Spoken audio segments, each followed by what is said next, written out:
counting of mail-in ballots can and will take some time in some states. The reason is the states set the rules, and they're different everywhere. Nothing nefarious, nothing unusual. It's how the system works. What's new and awful is the pandemic.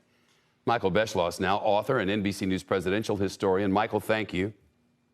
Pleasure, Shep. COVID, of course, has changed the course of human events in so many ways. Historically, is there something comparable that so changed the course of human events so dramatically, but from which we survived, even thrived eventually?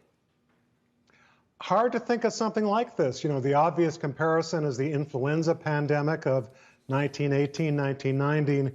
That was 675,000 deaths.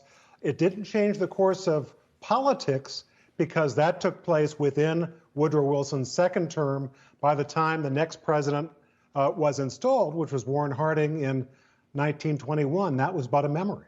There's so much disinformation and misinformation surrounding the process this year, something that's new and kind of foreign to me. I wonder if historically there's anything comparable.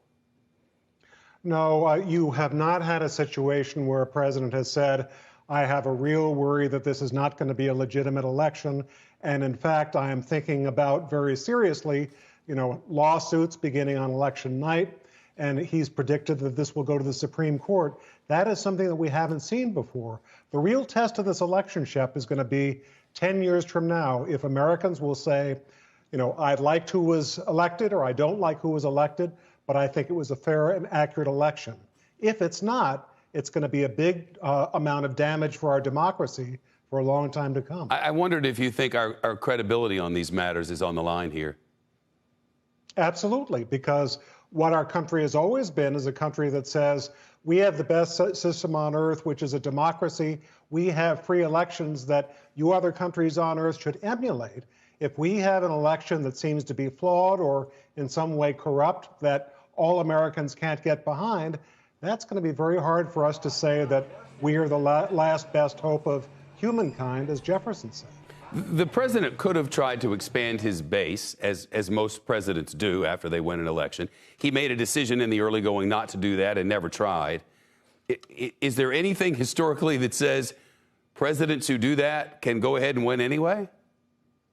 It's very tough. Andrew Johnson did that, was a racist and had policies that were extremely divisive. He got impeached. He was basically thrown out by his own party. But normally, just as you're saying, Shep, a president wants to unify the country and also for his own selfish political reasons wants to expand his base.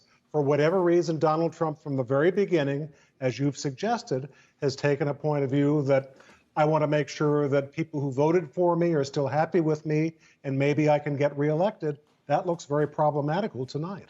Michael Beschloss, always great to talk to you. Thank you. Shepard Smith here. Thanks for watching CNBC on YouTube.